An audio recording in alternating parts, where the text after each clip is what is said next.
please start the conference will now be recorded. We have it on? You got it? All right. Today is Wednesday, October 22nd, 2025, and I'd like to call tonight's City Council meeting to order. If we could all please rise for the Pledge of Allegiance. I pledge allegiance to the flag of the United States of America and to the republic for which it stands, one nation, under God, indivisible, with liberty and justice for all. You know, every time you look over at me like that, I'm making sure I'm not forgetting the Pledge of Allegiance. I'm just hoping nobody shoots us in the back while we're there. Well, yeah, right. All right. Clerk, can I please get roll call? Councilmember Fox. Present. Councilmember Kasberg. Here. Councilmember Boyle. Present. Councilmember Leija. Here. Councilmember Cerveny. Present. Mayor Strubman. And I am here. Thank you, Clerk. Clerk, are there any public comments from the audience? Alfilla. There's a lot of feedback over there. Can you hear that? I moved my mic.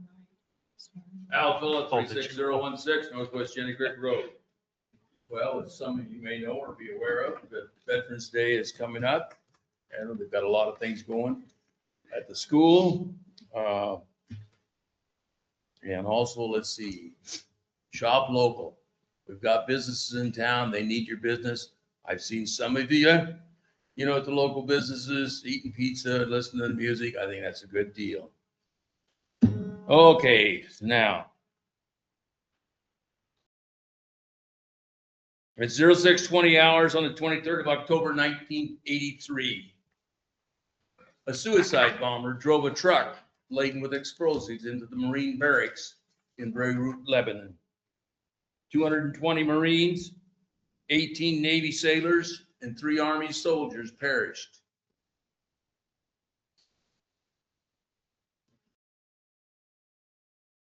I want you all to think about that. Thank you. God bless America. Thank you, Al. Melissa Gerard.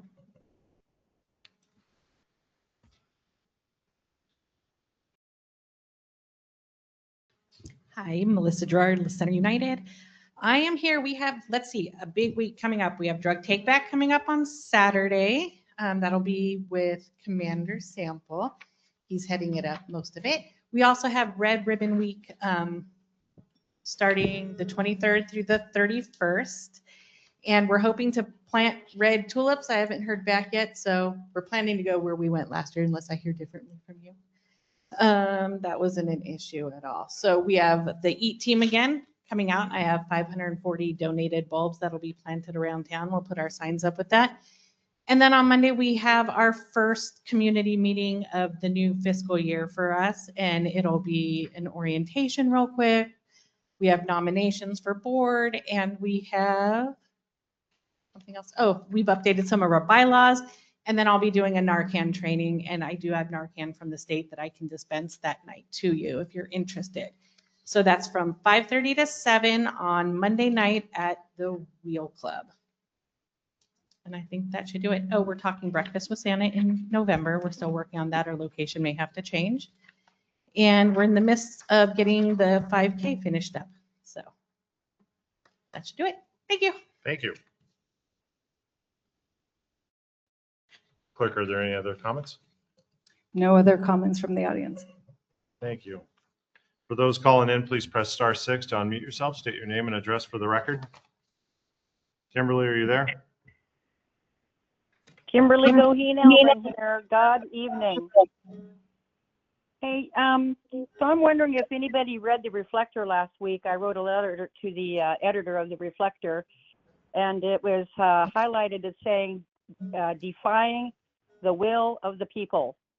And I gave the whole story as I know it about what happened on that very important day that I brought in about 50 people or more that absolutely wanted you to hold off on development and or putting it through Timmins Landing and the new downtown. Little did we know at that time that there was 1 week left or it would have gone dead. You had a deadline. You were not transparent about that, and I'm pretty upset about that. I hope that the people do go back to their Reflector newspaper and read that article and share it. So I also like to know, speaking about Timmins, where is the SEPA or the ecological letter that you guys spoke about? I've seen it, and I haven't seen that in any of the paperwork. So I want to read that, and I want it out in the open for transparency.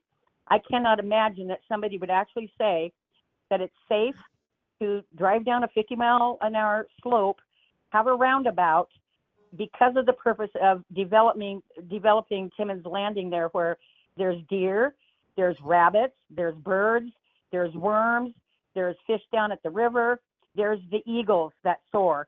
And I'll never forget that you guys crossed off eagles one time last year. And then on the final paperwork, you uncrossed it. So in my opinion, you crossed it off to satisfy something, and then you turned around and did something. You know what? I'm not real happy with this council right now, and I'll tell you that right now. None of you, not a single one. In fact, I did not vote for anybody on the council this voting time. I did vote for the commissioner charter review.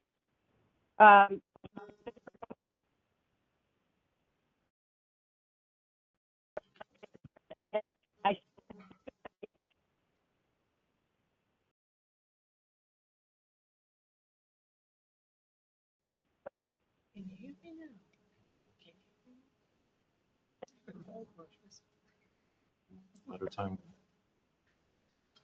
What's our time? Kimberly, Deer. please wrap it up. You got 30 seconds.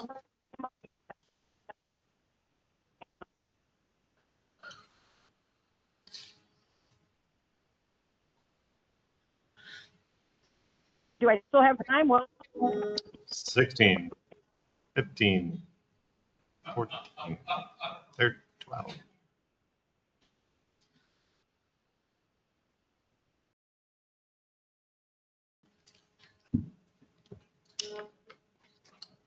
Thank you, Kimberly. Have a great night.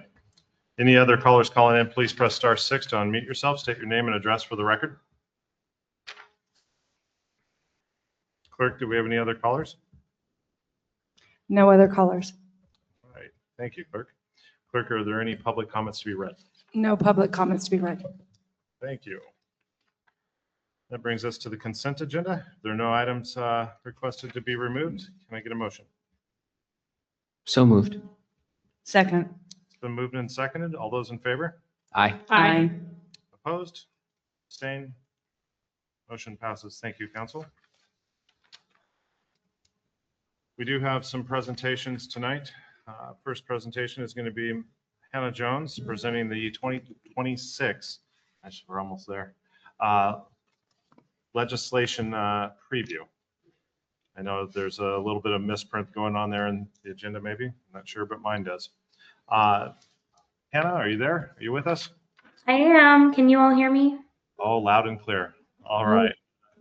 Good. The mic is yours. Awesome. Thank you so much. And do I just say next slide when it's time? Please. I'm gonna guess so. Okay, perfect. Well, great. It's good to be with you all. I can't believe we're at this time of year again. I usually appear before you after session ends and then before the next one begins. So feels like not too long ago we were here talking about a recap from the 2025 legislative session. So the 2026 is right around the corner, and I'm excited to spend some time with you all this evening talking about what to expect. Next slide, please. Great. So here's what we're going to go over tonight. I'm going to talk about our partnership, what we do together. We'll talk about what you can expect going into the 2026 session. We'll talk about some political policy and budget considerations, generally at a high level, what you can expect out of this session. And then we'll talk about building your legislative agenda and what some of those items are on your agenda this year. Next slide, please. So we have worked together since fall of 2023. Since that time, we've been successful in securing appropriations over the last couple of years in transportation and in the capital budget. And so we're looking forward to another productive year down in Olympia, working on La Center's behalf. Ways that I support you, sometimes we do some interim tours. We also look for opportunities to engage your legislators, just a few weeks ago. I had the pleasure of seeing some of you in person when we recognized the 20th legislative delegation at the Wheel Club Community Center, which was really, really lovely program. So thank you all for joining and for connecting with your legislators. And then I also connect you all for meetings with your legislative delegation during session.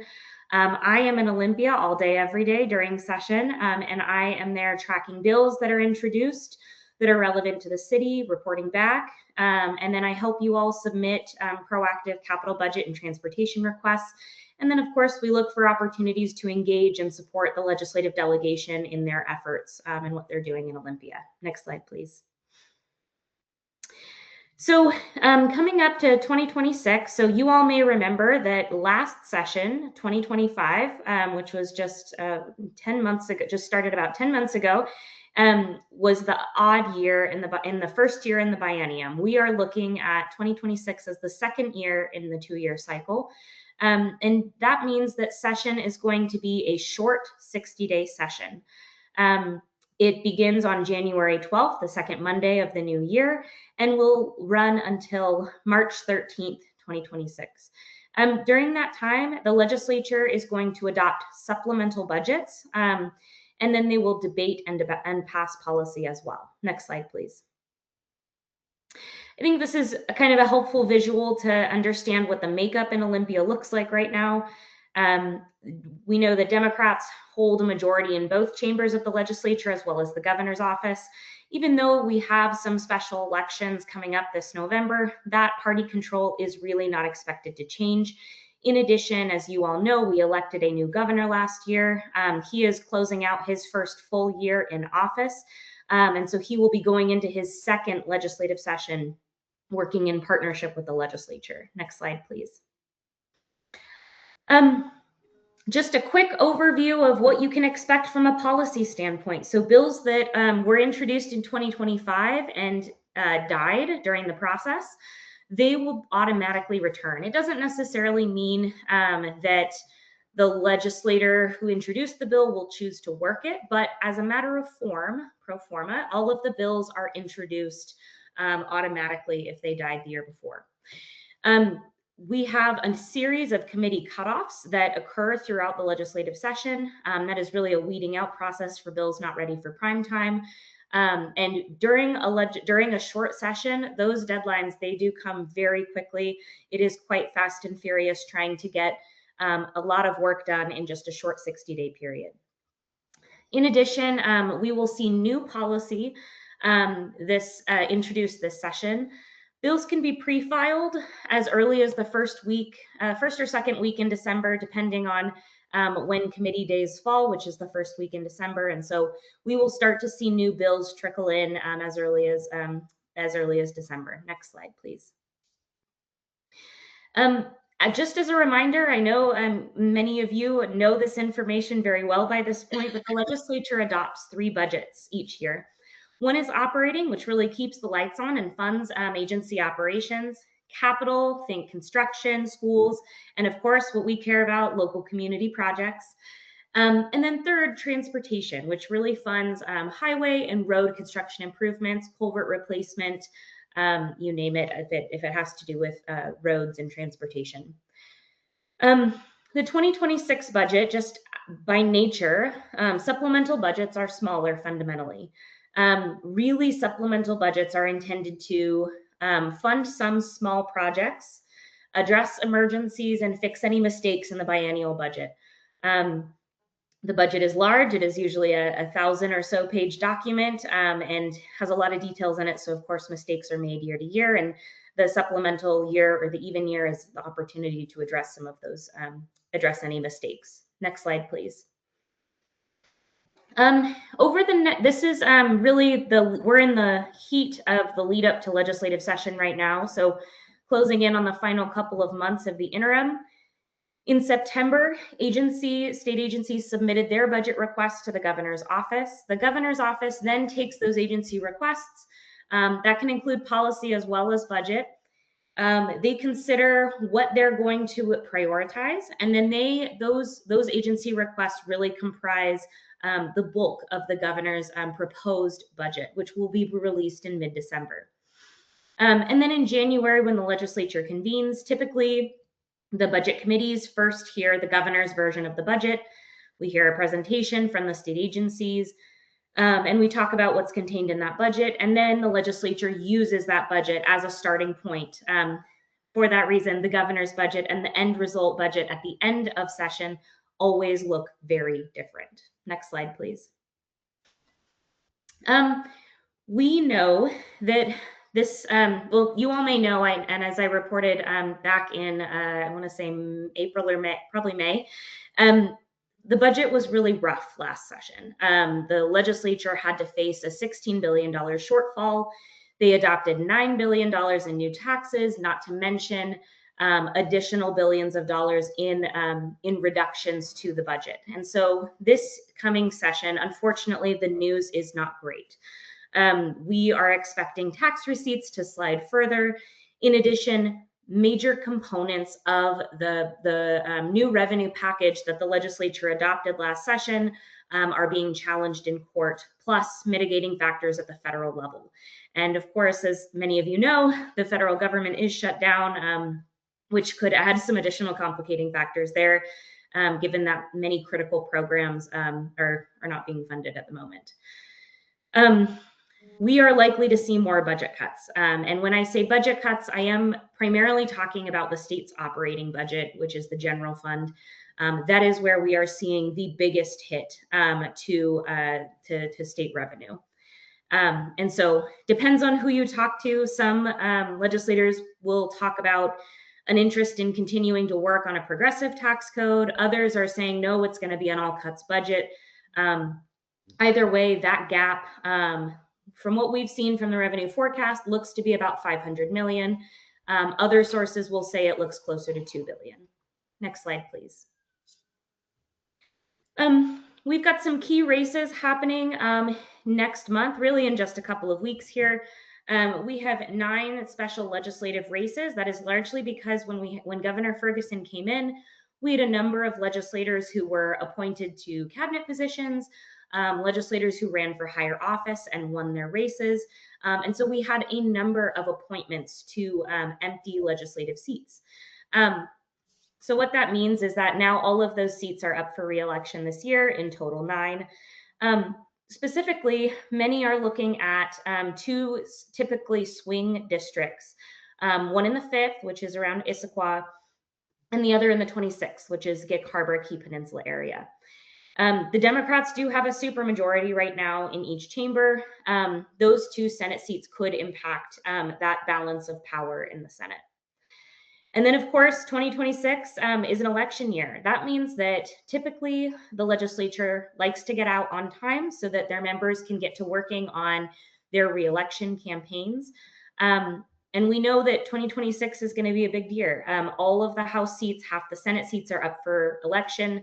And we know that in preparation for that, the legislature tends to avoid very controversial topics in order to prepare for that election season. Next slide, please. Looking at building a legislative agenda. So these are just some general rules that we think about in terms of strategy when we're going into session and figuring out what you all are going to ask for.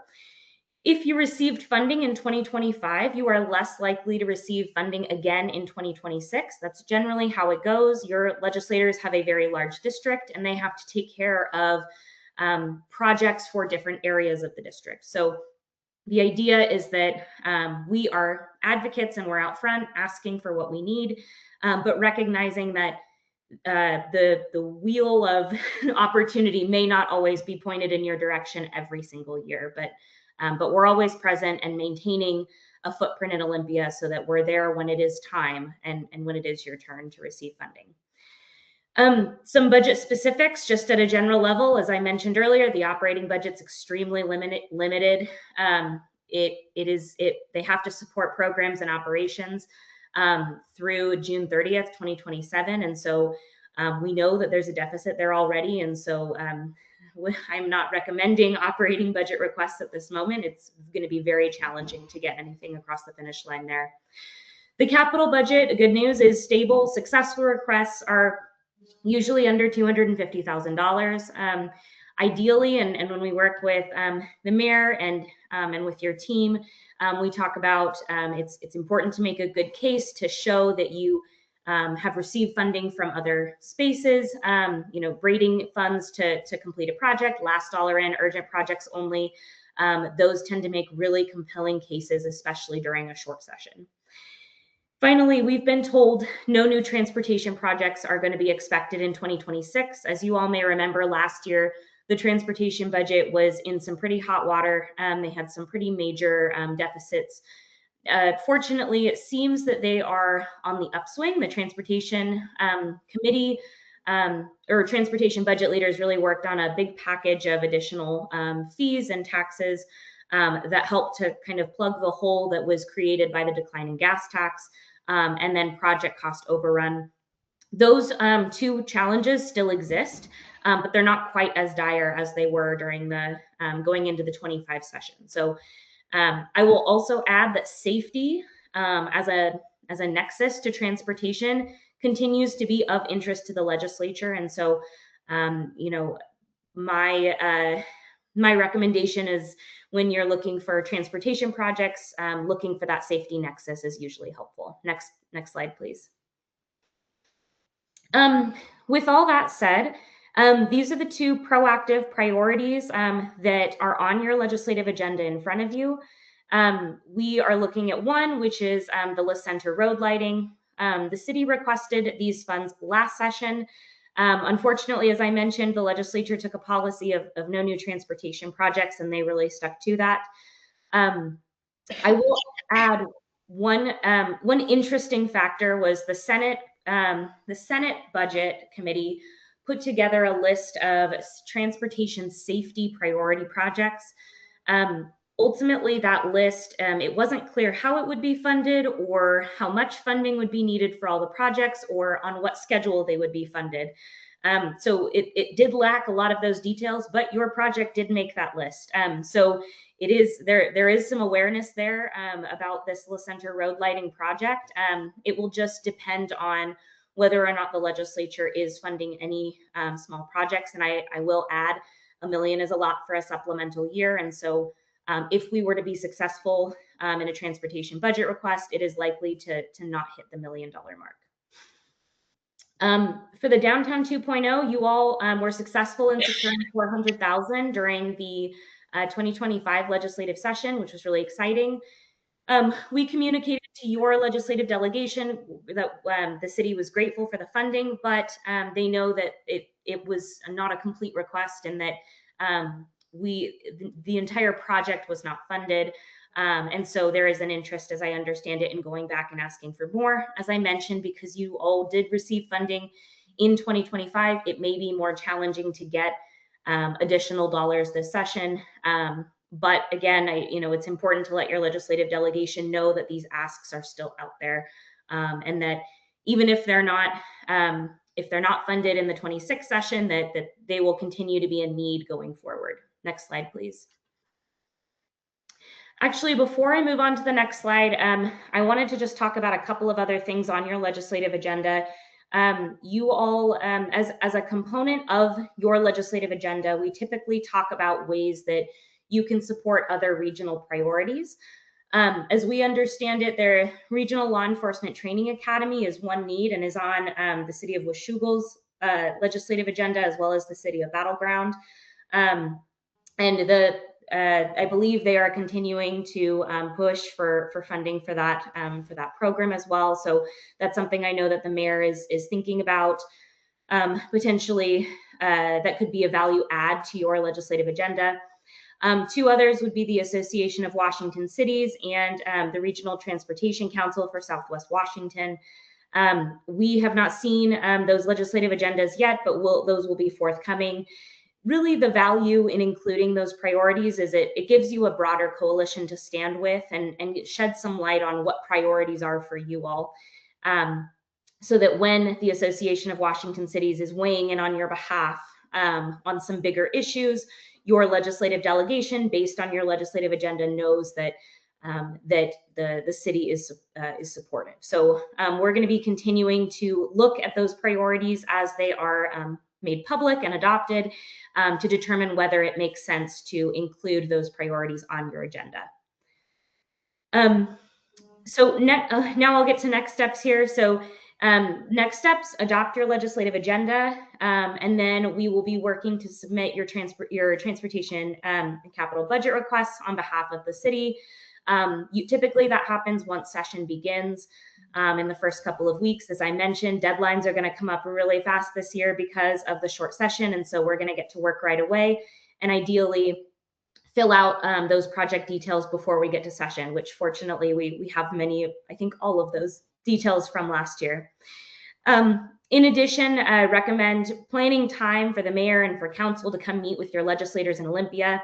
It is helpful if we can get you all one meeting at once, just because there's very limited time during a short legislative session, and your legislators are hard at work passing policy and are involved in leadership roles. And so the sooner I know the dates that you're coming to Olympia, the better.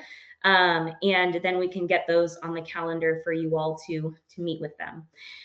The other recommendation, instead of planning an additional date to come to Olympia, I always recommend that local governments come during AWC City Action Days, January 21st and 22nd of next year. Really great programming opportunities, and it's a good time to meet with your legislators because everyone is, it's this big coalition of local government conversation, and really just a good opportunity to connect with folks. And then finally, I would just add that you all have an exciting opportunity on December 16th at 11:30 in La Center. I don't believe we've picked a location yet. We'll be doing a 2026 legislative send-off with your entire legislative delegation.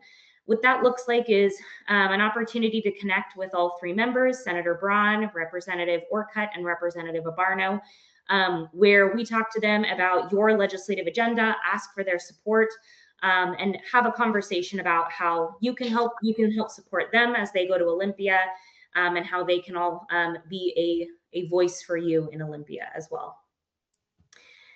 With that, next slide, but I think that we are at the end.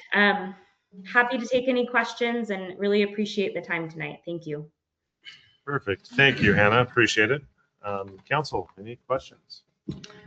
Yes, Councilmember Kasberg, I do have one question. The Regional Academy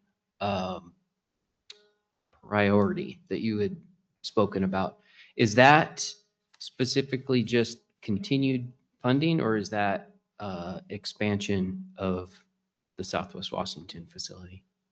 Hannah, I'll answer that one. That's for the new facility that we'd like to get built down here. The continuing support of it for what's happening now. Okay. And then the building. I think it's Bosma, they say. So sorry. That's for the continuing support plus the new facility that has been proposed down here. Gotcha. Yeah. So in essence, it's for both. City of Washougal and the City of Battleground are supporting it again this year.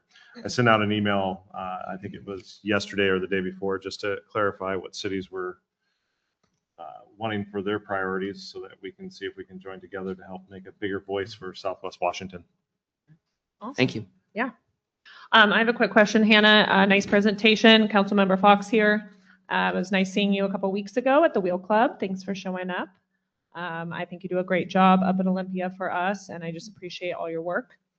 So let's say, what's like a traditional, how many cycles in the budget, if something just keeps not getting approved, when do you just kind of say, okay, it's time to just take it off the list and have the city kind of look at alternative ways of funding that or putting it on developers? I'm kind of talking about the lights specifically, I'm thinking that, but how many times generally, or do you just keep putting stuff on the list, and how does that kind of go? Yeah, that's a good question.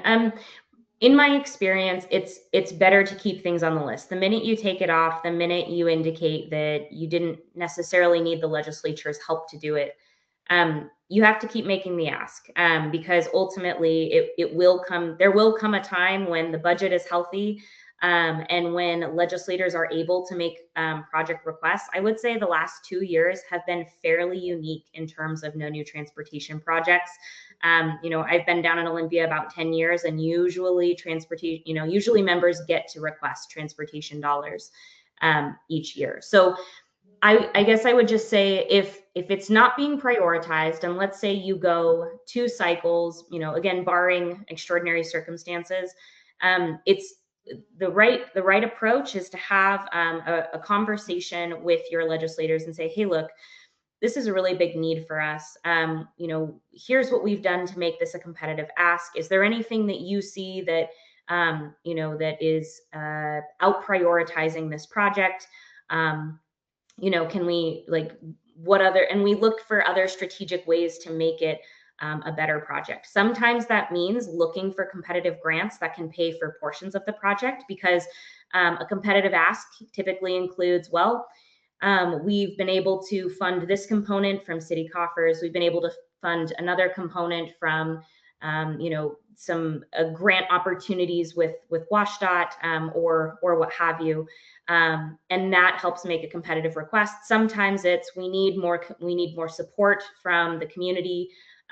We need more presence in Olympia to remind legislators of the importance. There are always things we can do to expand our impact and our advocacy in Olympia. So I guess that doesn't really answer your question, but I think after 2 or 3 years of something not getting funded, it's about time to have a realistic conversation with your legislative delegation. Okay, thank you. Great question, actually. Yeah. Okay. Then sometimes if it's been paid for or somehow we got it done, then we got to let them know why we took it off, right? It wasn't because Right. it failed, but because we did something different. and got to Right, take care because you can only wait so long for something. So, you go 2, Sure. 3, 4 cycles Right. and then you're not getting it. Then you have other things that you're trying to add to your list as well. And you're like, okay, well, maybe the lights, if we're looking at Timmon Road development up at the I-5, we find a way to incorporate those lights in with the developers because it's so dark, it's not safe. And if they're going to add more, maybe we just tuck it in somehow with that. And I can tell you, as long as I sit in the seat, when it comes to safety, we try to push every option, but if it comes down to it, the city will end up taking care of it. Yeah. I'm not here to wait for somebody to die because Right, we and didn't that's- enact something. Right, and we've already had people That's- die on that road. well, Not to say that's- that lights would necessarily have helped in that situation, but I mean, No, but I'm thinking Yeah. of the shared use path that's going Oh, right. out La Center Road, Right. or out Pack Highway there. Yeah. Right, and that's Yeah. something that we're going after more grants and trying to cover Right. the remainder Right. of the $750,000. Yeah. And if we don't get it, we're going to take that money and do it ourselves and finish it off. awesome. Yeah, okay, thank you. Any other questions for Hannah? No? All right, Hannah. So when is our next presentation with you, or when we do the vote? Did we already have that scheduled? Is that the 19th of November? I'm not sure. I don't think we talked about that yet, but if you'd like me to come back and talk more about that, I'm more than happy to. Sorry, Hannah, that was with staff. I apologize. Perfect, no worries. December. I'm jumping the gun. So I appreciate the presentation, and you will be hearing from Hannah at some point in December. Awesome. Thank you again. Thanks, Hannah. Thank you. All right. Next up, we have the budget presentation. Mr. Riley Barbera will be presenting. Riley, the mic is yours. All righty. Important words of this. This is a draft budget. This is clearly a working document. 1 second, Riley. There's a lot of feedback in the mics. Is that us over here? Or? Okay, thank you. Good to go? Yeah. All right. Draft budget. Not only do we continue to make adjustments, I also find my own small mistakes that I have accidentally left in here. So it'll probably look a little bit different the next time you see it, but we usually start with a pretty solid base here. So, of course, thanks to all the staff that have helped me put this together. Presumably, all the council members are familiar with the format. You've seen these a few times, but if anybody else, we're looking at we're going to start out with the general fund, the revenues. We look at last year, what actually happened, our 2025 budget, and then our 2025 year to date, and what we're kind of projecting for the rest of the year.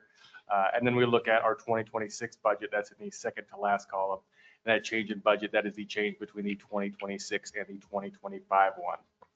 These 2025 projections are not gospel. Those were just kind of moved a little bit forward from the Q2 presentation. So just bear that in mind. So starting out with the general fund tax revenue. We haven't gotten any property tax numbers from the county unless they came in and you didn't tell me, but I don't think that would happen. So this is still just a pretty ballpark based on what we've seen over the last number of years. A lot of this is it's not necessarily property taxes going up themselves. It's a whole lot of appreciation in value. That's the big one there. Retail sales. Well, so I guess we're not cutting $500 million from our budget, so I guess we're doing better than the state of Washington. We make our retail sales and all those projections kind of based on what's been going on. I'm sure they have a lot fancier models for the state, but we've been still trucking along with pretty solid numbers, so we're leaving those as they are for now. And usually we're pretty conservative, and we end up going a little bit higher on our revenues, a little bit lower on our expenses. The lease excise tax down here, it's a pretty small one, but it ties in with the rental income on the next page. So I'm just going to mention it now. We really do expect that to jump up. We just have a few, like the CCFD, anyways, the old city hall, that one is now empty. I think we have a new lease in place, but not quite official. So we should be getting some better revenues in there. We got our rough estimates from the card rooms, and those are still looking like they are kicking back up, not quite reaching the levels they once were, but ever increasing. So just in tax revenue, we're looking at bringing in about $4 million in 2026. And so far in 2025, it looks like we're going to beat our 2025 budget of about 3.6 million. So things are kind of still creeping up. Oh, and also stop me at any time because, you know, I go through this kind of fast. I don't know if you have any questions or not, but if you wanted to stop me, regardless, moving along. Tracy says I have 3 minutes. She's a little antsy. I might try to drag it out a little longer than that. You're not going to get that lucky. Other general fund revenue, a lot of this is just a lot smaller numbers, but really the big thing is the licenses and permits, charges for services. Those are based on our construction. I feel like every year I've been waiting for our construction to die down because it really jumped up one of those years, but we're still looking solid. I think we're looking at building about 90 homes this year and another 90 next year is still our estimate. So pretty solid revenues in there. The big thing to note on this page, or I guess the one that really stands out as different, is that transfers in. It's been about $400,000 a year for, I'm not exactly sure how many years, and that is the sewer funds repaying an interfund loan that they had taken out when that was first started up. And they're paying a pretty small amount back. We don't have any statute saying how much we have to pay back every year, but they've just kind of been slowly chipping away at it with what they can afford. And so, spoiler alert for page 20, they don't have enough money to repay that next year. So we'll have a more in-depth discussion on that a little bit later in this document. But the good news is that overall, the general fund is pretty healthy. We're looking at still just under $5 million in revenue coming in next year. And that's even without that $400,000 coming in. So moving on, and just in case anybody's not familiar with how this works, the last 2 pages are general fund revenues. The next 5 or 6 pages are the general fund. They're kind of broken up by department. So all of the general fund revenue supports all these things. And then there's a bunch of different funds for capital projects, impact fees, that are all kind of separate. But these things are all tied together. So starting with finance, the salaries and benefits up at top, something that was kind of interesting when putting this together. If we look at the entire city across all the departments, all the different funds, we've got about a $3,500 total increase in salaries and about a $73,000 decrease in benefits. Big thing on that is our PERS contributions rates are dropping. So those are usually, presumably not typos. You will see that even if the salaries are staying the same, the benefits are going to be significantly dropping. We're not cutting our benefits, but that's just based on what we have to pay to the state. We have an audit coming up next year, and that is not because we mess something up. That is because everybody gets an audit every 1 year or 2 years, depending on how big you are. So if we get our audits every 2 years, got one coming up next year. Anything else on this one? that's it for finance. Legislative. You see that lobbyist line item, that's still the same. I think we've got the same contract staying in place. Those lobbyists are still helping us, and they really are the bulk of this one. We don't pay these folks very much. That's why that salaries and benefits is pretty small up top. That is just these people. One thing to change down here, that $20,000 we're doing for festivals next year, that is just in cultural and recreation, not in capital expenditures. We've had a number of drafts that you guys haven't seen yet, and that is a leftover from that. But we're looking at increasing our culture and recreation spending next year. That's for festivals, Christmas stuff, so on and so forth. The municipal courts department, overall, this one is a rounding error. It's super small, so not gonna dive into that one. The police department, this one is pretty easy for me because we've got that contract in place that goes all the way through 2029.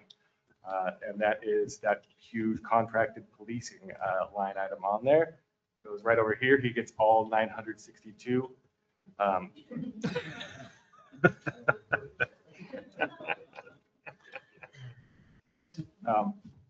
We still have to pay the Cresta fee, but other than that, it's pretty small stuff, just keeping the lights on down at the police station down there. The capital expenditures down there in the bottom is for surveillance equipment, not going into your homes, but into the parking lot, if I'm not mistaken. Just for the clarity. Parks. Cameras in the parks. Oh. Yeah. All right, planning and community development. We're going to have 2 interns next year, supposedly. I think we said that 2025 Tony was going to retire. Now we're saying 2026 Tony is going to retire. And if on the 2026 budget we say he's going to retire in 2027, I will not be surprised, but everybody tells me that that won't happen. Services, that's planners. I really can't break it down much further than that, but for the most part, it's business as usual, other than those 2 new interns and presumably Tony eventually retiring. Public Works, no new positions added. We had 1 position that hasn't actually been filled all of 2025. It was in our 2025 budget, but they didn't make it into 2025. So that difference there is not us cutting a new position this year. That one has already been cut. No transfer to the Roads and Streets Fund is scheduled for next year. Some of the operational things we kind of have coming out of our REIT funds and a few other things, and we'll kind of get to that eventually. But as for now, there's no transfer out needed. Parks operations, another one of those things that didn't quite get fixed. It's not an $85,000 contingency in parks. That is down to 20. So all of those combined, everything we've talked about so far is all on this one giant page of numbers. The general fund, revenues at the top, expenditures at the bottom. So if you look at these bottom 3 lines, that's the beginning fund balance. That's essentially how much we had in the bank to start the year, what our surplus/deficit is over the year, and then the estimated ending fund balance. So we started this year with about $4.3 million. Our budget was for about a $60,000 surplus. And right now we're looking at about a $775,000 surplus. So we do try to be conservative with these, and sometimes it goes our way.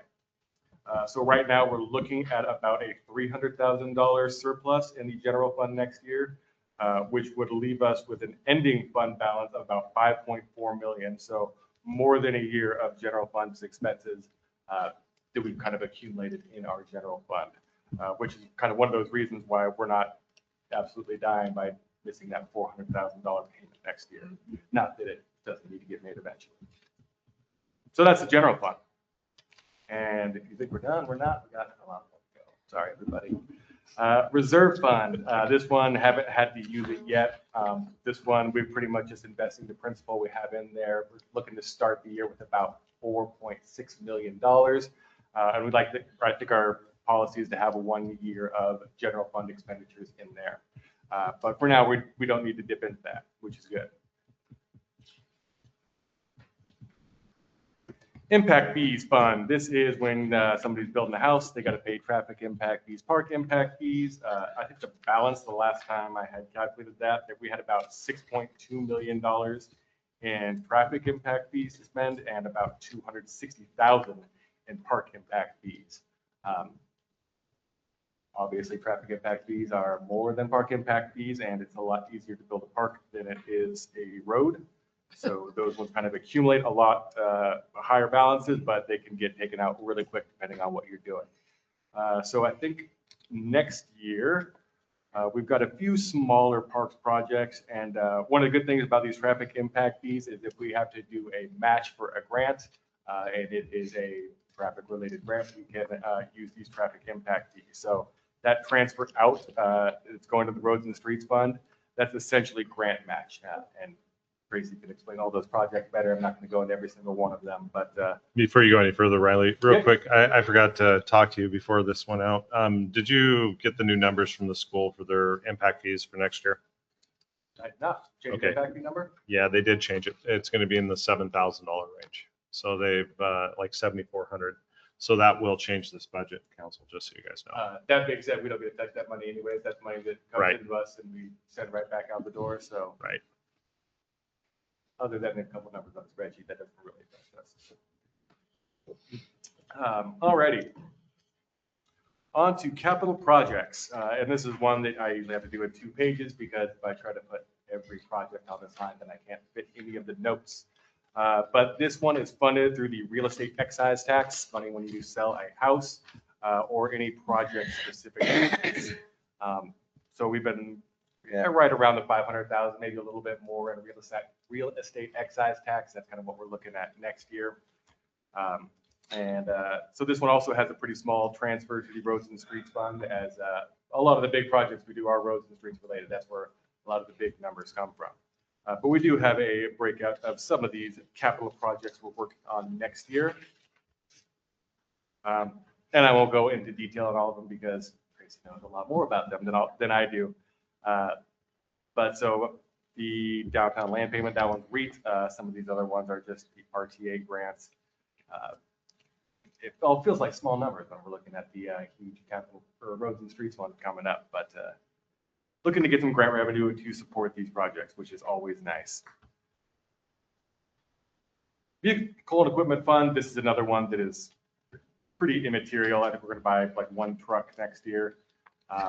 Stormwater is going to kick in some money. We're going to sell one of the older trucks to the sewer fund, and then kind of buy some smaller equipment as well. But overall, fairly minimal activity. On to roads and streets. These are the biggest numbers that I have seen since I have been here.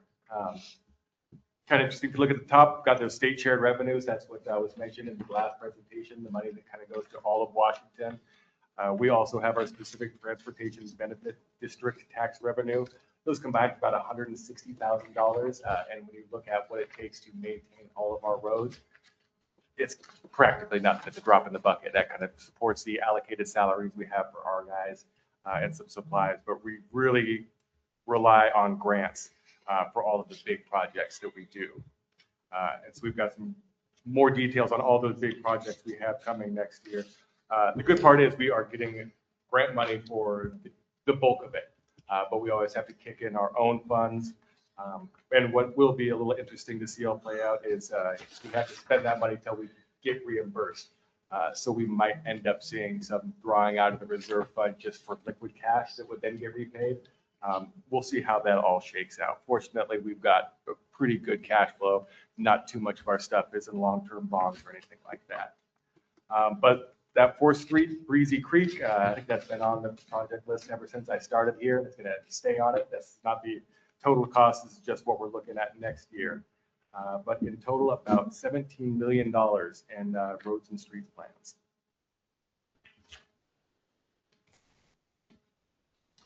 All right. Then on to the sewer funds. There's kind of 3 combined sewer funds and then a stormwater. They're all treated a little bit separately than all the other ones because just how we restrictions on the revenues and expenses. So the sewer operations fund, we are still waiting to get that rate study done. And until we get that rate study done, we're just going to go with business as usual as far as our projected revenues going into here. So if nothing else changes, we're looking at a little over 1.6 million in sewer fees. And so that on a standard year definitely covers all of our operations, but where we kind of get into trouble, as you'll see, is there's a lot more big capital projects that need to happen with maintaining the plant. And so unless we start getting a lot more revenue in and setting a lot more out to the side, it can be a little unsustainable in the long run. And that takes us to our super fund next page, the sewer capital fund. So between the sewer debt service fund on the next page, that's it gets money similar to impact fees. If you build a house, you pay about $7,800 in what's similar to an impact fee. And we've been kind of building that up for years, knowing that we might have to do some expansion of the plant or any big giant repairs. And that time has come. We have a ton of repairs that need to be done, totaling about $8 million. And the bad part is we don't have $8 million in all these sewer funds. So you see that negative projected fund balance for next year. That is, if we're able to do all of this, or if we went with all of the projects that we have planned, that we need to get the sewer or plant operational, I guess, and without any other changes in revenue, we'll be about $1.3 million in the hole.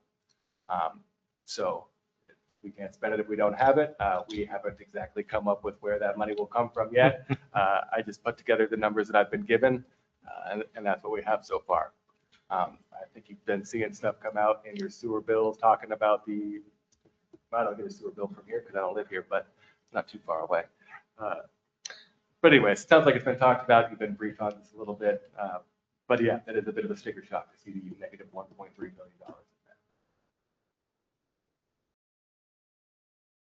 The sewer debt service fund, this is where those sewer development charges, as I mentioned, come into, and we are still projected to get about 700,000 of those in next year. But you know, as you see, it's a drop in the bucket compared to all the big stuff that needs to happen down there.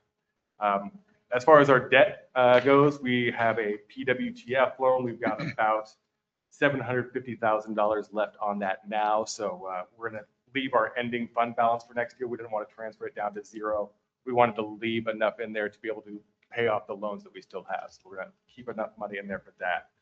I think the next year is our final payoff for the pump station that we put in. I think we were on a 5-year installment plan for that.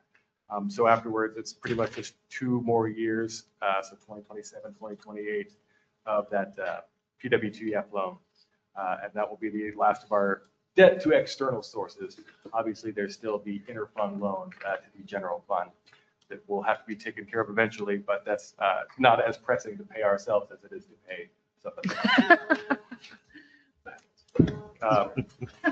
Finally, the stormwater fund. This one, stormwater is a pretty small bill every month. The problem is when something big happens, then that $10.60 that you pay every month doesn't go all that far when you're talking these big construction costs. So the construction portion of, we're not repairing the casino, by the way. Casino would repair themselves. We're not giving that to a business. This is like the something underneath their parking lot. And I think we're looking at about $1.2 million to just in the construction portion of that. We've been already paying for the design portion. And so that's going to, essentially, we're going to need to take out a $1.2 million loan to pay that off, is what we're looking at right now. And Tracy's been working on that. So yeah, some big projects happening in sewer and stormwater and roads and streets, really. So the general fund's still looking good. The big project ones are having a bit tougher of a time. Where do you borrow $1.2 million for 2.5%? Not for me. Tracy knows.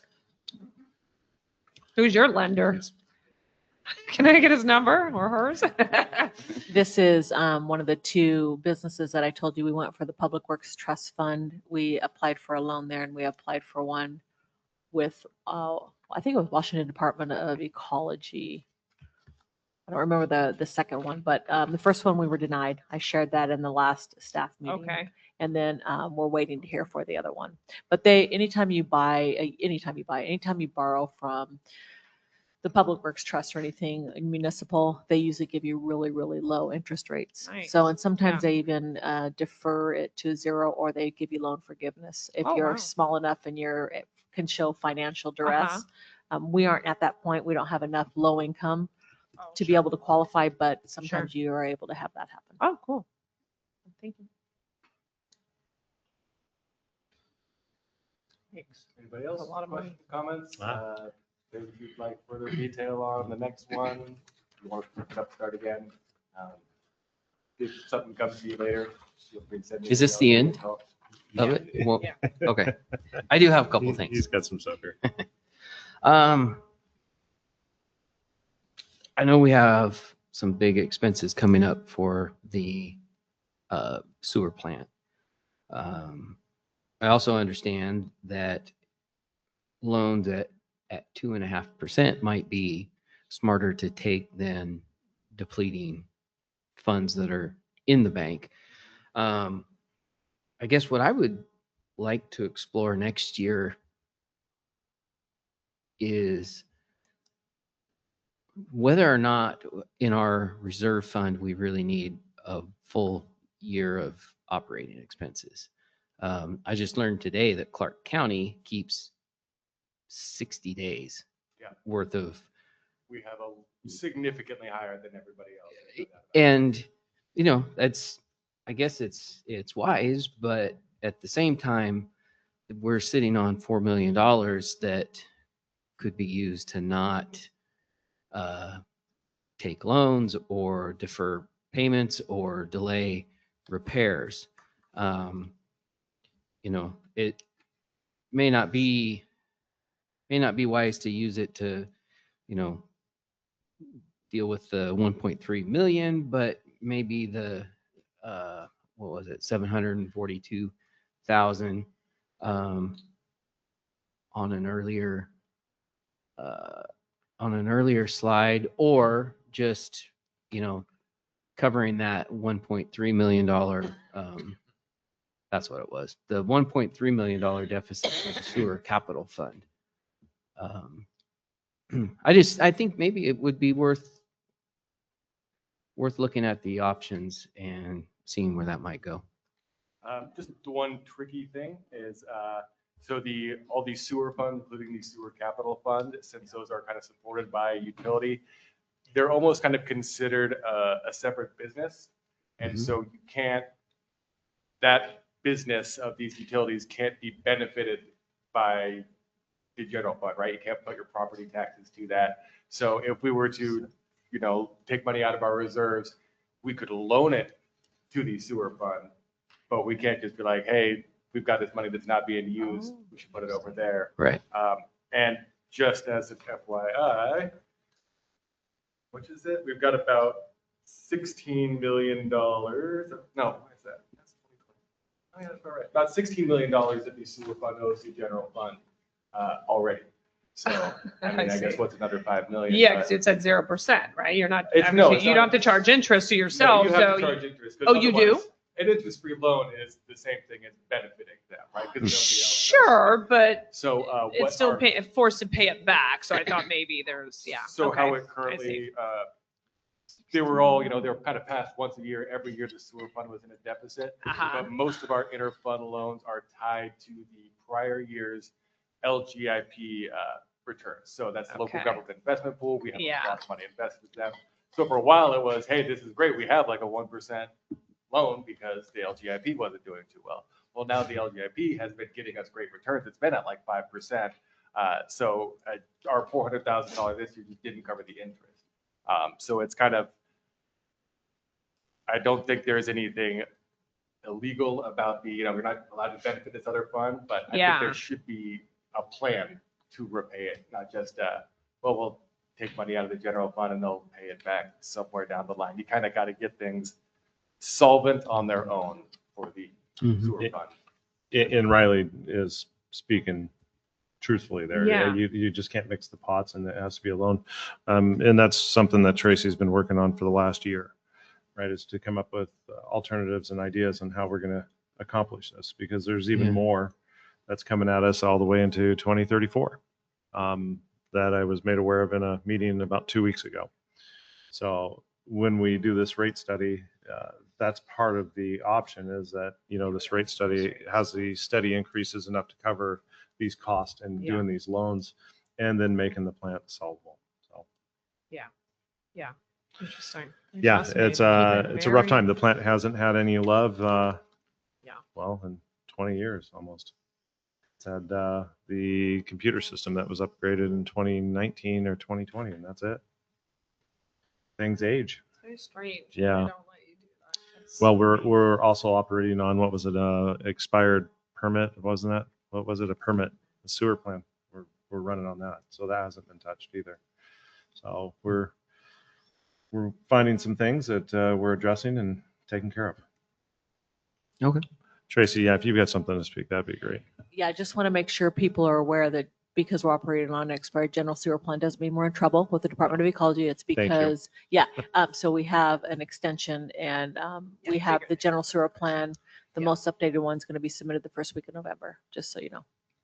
Thank you. And there's going to be a lot more coming to the council as time goes on after we get finished with the Right. rate study Yeah, of and, course. bring you guys a couple of choices. You guys are going to have a couple of choices of which way to go.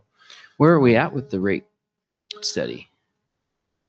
I'd say right now we're about 85% complete. We are waiting to get some additional information in regard to some options that we could look at to give you guys better options to choose from as far as the costability of putting in some options that we've chosen for the sewer plant. So there's different ways you can go based on the general sewer plan of what you want to upgrade. So we're trying to look at the most cost-effective ways of upgrading that sewer plant to be able to operate it at the lowest cost possible and to get the best return on our investment. So that's why it's taking long. We're having multiple meetings to try to figure out different ways and different numbers and how it works and how to divvy up the fee. So, I can't wait to use costability in a sentence. yeah. Well, they actually had to put up with my kind of temper tantrum when I was reported on what it was going to cost and what was needed. So, you go back to the drawing board and come up with some other options. And that's exactly what Tracy and the team has been doing and working on. Yeah. There's some serious sticker shock that comes with this. And hopefully we come out on top on that. And, as far as the stormwater, that's an unplanned, unfortunate incident. A pipe collapsing after 30 years right in a parking lot of a business that we are responsible for and have to repair. We've tried every option on that to not have to pay out $1 million or $1.3 or $1.2 million for it. We've looked at sending a robot down it to do a repair and put a sleeve in there, and it's just not feasible or possible. So we're exploring every single option there is. Oh, gosh. I've even asked them to look at used machines for the sewer plant so that we can scavenge some of the parts so that it actually gets some more time so we can get the rate study done and start getting that flow happening again. Yeah. So, Yeah, like a U-Haul. right. Well, I mean, Or sorry, pick it, we're open to ideas. Yeah, So yeah, we've no, checked it's- it. We've looked at another incident or another, not incident, but another option was the way that Kennewick's doing it in a new facility out of Florida to see if we go that route and save a ton of money. But we ended up not being able to do it because our weather here is rainy, cloudy, and not warm. So the methods that they're choosing for Kennewick and Florida and the rest of the country is working. Just not They for using us. solar panels or what? No, it's a process very similar to what we're doing that it presses and dries, and then you have to take what's there and you put it in the greenhouse and it dries further and they till it up and they actually turn it into fertilizer. Oh, fascinating. Yeah, it was actually pretty neat. Oh, So, I mean, we have been exploring these ideas for a while, and But we too much. every corner we turn, we keep getting the door shut on us. It's been extremely frustrating. I think Tracy's used to it because she's been in public works for a long time and taking care of this stuff. I'm not used to it. I'm like that no is not an answer. Yeah. Let's keep working. And Yeah. so, yeah, there has been some not so nice language sometimes said in that room. Sorry. So the 1.2 million though, for that repair of the storm drain can only be spent from stormwater utility fund that cannot be used from any other account? So if we get that loan, it could only be used for that project. It could be borrowed from the reserve fund, same way we've done that in the past, but I think we're just kind of apprehensive to do further loans. But because it's a stormwater issue, it would have to be paid back to the general fund. So, yeah, both the sewer and stormwater, they both have. Gotcha. Okay. Enterprise. Yeah.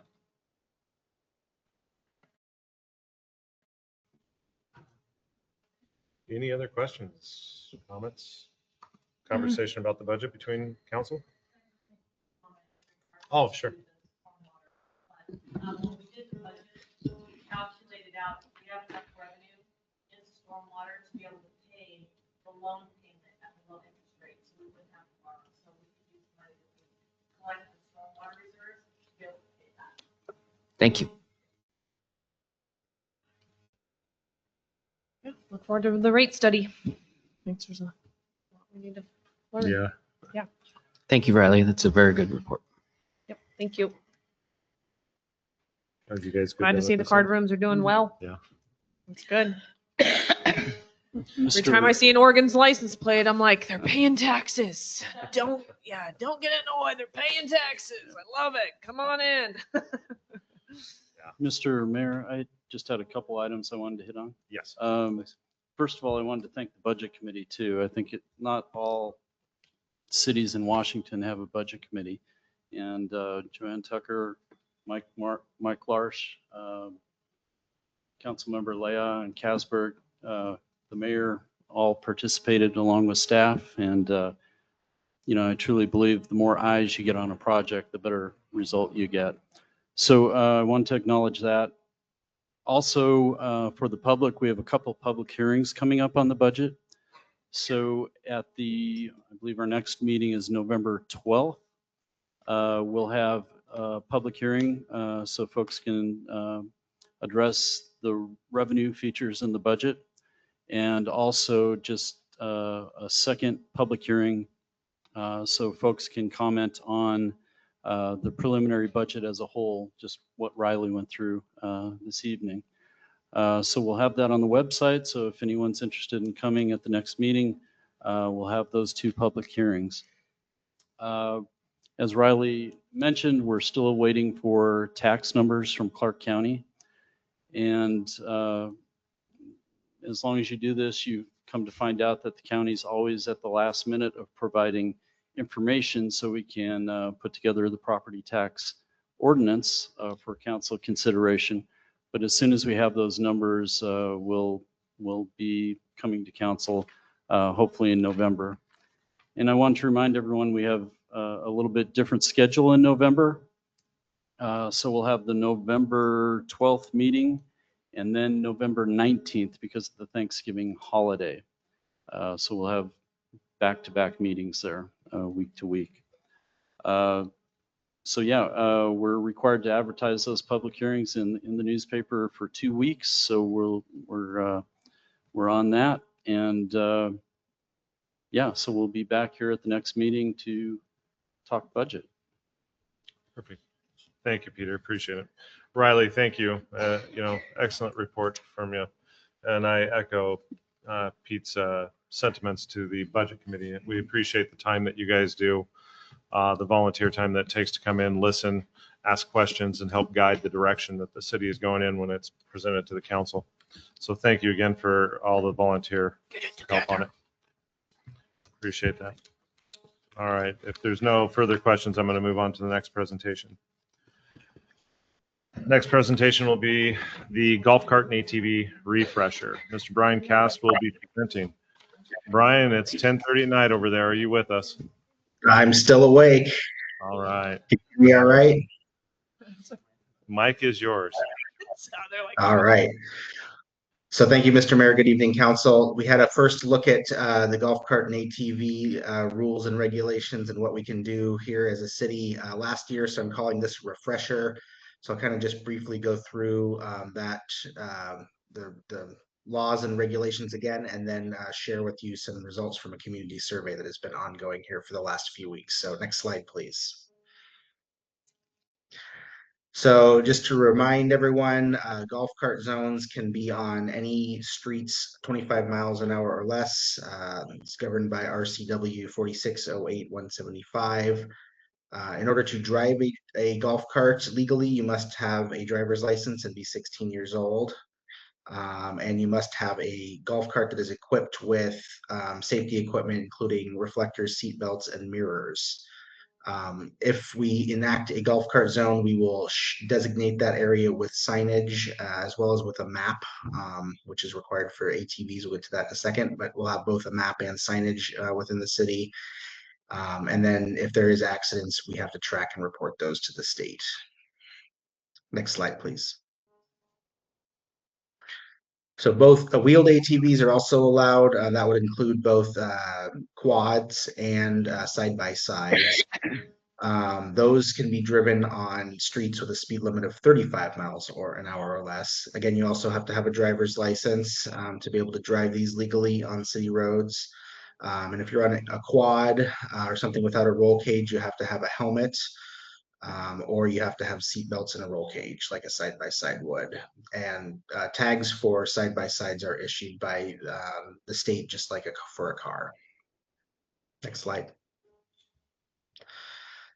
So as we are considering the potential to set up a golf cart zone or to allow wheeled ATVs, that we have a couple of options, and we'll talk a little bit more in a second about the community's feedback on these options. But for golf carts, the council has the option to prohibit night use of golf carts, and also has the option to require a city inspection and a fee to receive approval to operate your golf cart within the city.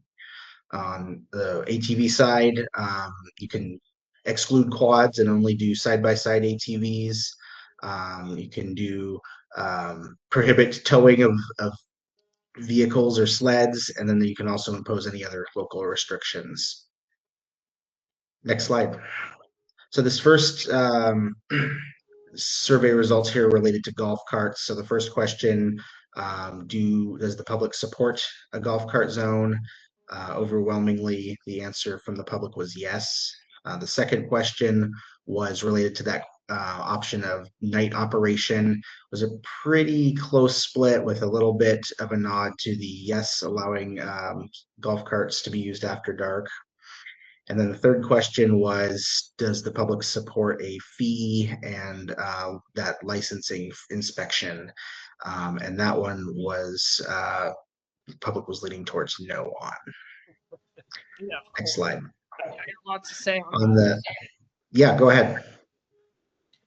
How many people replied or did the survey? I can look that up here real quick while you're discussing. If you give me a sec, or maybe Tracy might know off the top of her head. It says 120 answered. Oh, does it say that there? Oh yeah, 120. Oh yeah, that's on the slide. Excellent. So over on the ATV side, question 4 was, does the public support allowing quads? That was a pretty even split, just about 50% yes, 50% no. Hair going to the nose. And then question 5 was, do you allowing side-by-sides? And that one was fairly overwhelmingly yes. So at this point, I'd like to have the council discuss a little bit, maybe provide some feedback to staff on, if you're interested in pursuing both ATVs and golf carts, and if so, what types of ATVs, and on the golf cart side, if you're in support of night operation and the licensing fee. And then based on that feedback and discussion, we can come back at the next meeting with some draft code for council to consider. So I'm happy to answer any questions and would appreciate any feedback that the council has. Brian, real quick, Commander, can you comment on this just for clarification with the public and council? When it's licensed, they have to meet the vehicle road qualifications, right? They have to have mirrors, turn signals. Yes, that is my understanding. Yes. Yes. I don't know much about the subject matter here. I haven't actually look it up and kind of do research on it. But I did write down the RCWs and I will familiarize myself more with it. So, Okay. yeah. And that's my understanding as well. To get that license plate, you have to have street legal options on your side by side. Since the state doesn't license golf carts, that's why many jurisdictions elect to do their own inspections to ensure that those required safety equipment is on the vehicle. So we would have to write the required safety guidelines for the golf cart? Yeah, so that would be included in the code. It's set by that RCW, so it includes, reflectors, seat belts, mirrors. And then again, the safety inspection is optional, but it's fairly common, and from what other codes that I researched, to have that safety inspection with a $50 or less fee. And how many cities around us are actually legalized these? I know that Woodland, Ridgefield, both allow, well, Ridgefield allows golf carts. Woodland allows, I believe, side-by-sides and golf carts.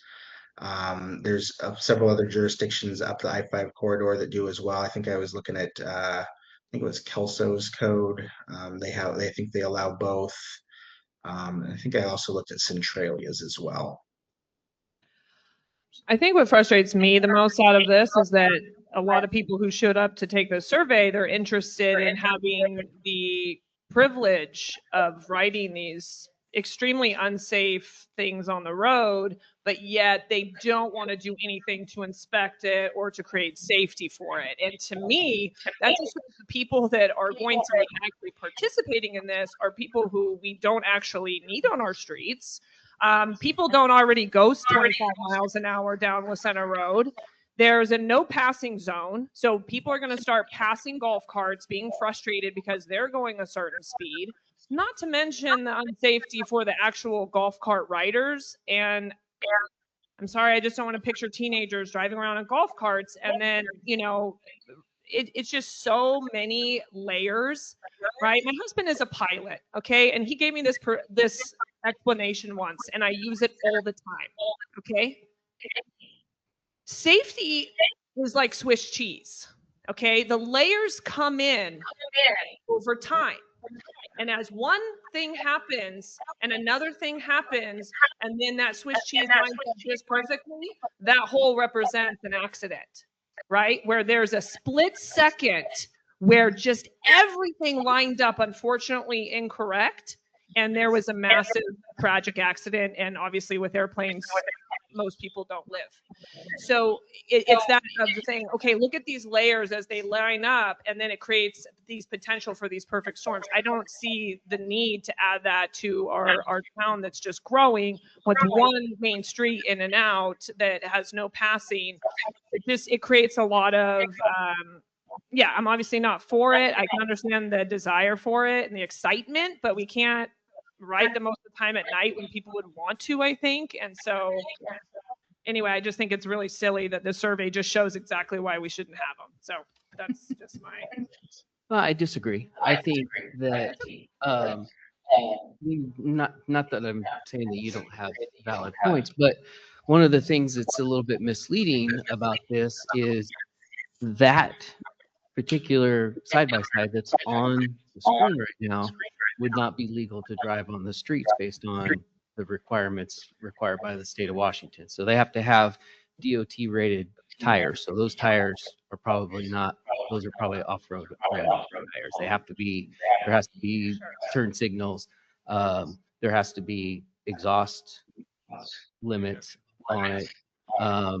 Some of them, and I believe when the commander looks up the rules, before the Department of Licensing will license these, they have to go get inspected at a mechanic's shop to make sure they have all of the required items. There's 16, 17, 18-year-old kids that ride motorcycles quite a bit. I don't have a lot of them stacking up dead in the street. So it can be done in a safe way, and it is being done oversight, in my opinion. But that oversight isn't a cost to the city.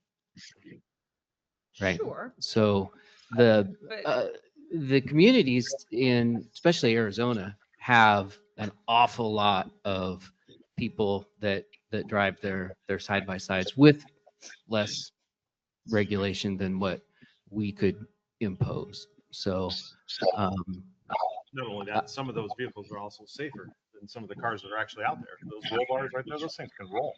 And okay, they that's a come out little just fine. different than a golf cart that has Right, no I'm not sides going to to it, defend a that golf has cart. that has I'm looking at the doors, picture that that has Council a windshield. So Kasberg is talking about. yeah, That I right there understand. can probably withstand a heck of a lot more than your own vehicle. Well, yeah, that specifically, but I'm not. That's not even.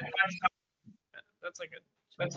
I don't want to see that on the road. But a golf cart is obviously what we're talking hey, about. Brian asked for discussion. This is a discussion. Oh I no, like I'm it. happy to This is discuss good it. discussion. But you just said most of the stuff on there wouldn't even be legal, so that wouldn't even be on the road. So I mean, I'm considering that in my mind. Well, it would look this. It would be painted the same color. It would just have different tires. It would have different, the turn signals. It would have the license plate. It would have the Yeah. proper exhaust systems. Okay, but what about golf carts? Because that's going to be the main thing that I think people are going to be looking at potentially. Richfield's I had guess golf I carts. struggle that when one meeting we're sitting here talking about we have failing streets and a lack of lights. And then we're going to add a whole nother layer of inspections, requirements, staff duties, as well as still having failing streets and lack of lights. And we think that's okay. Yeah, I agree.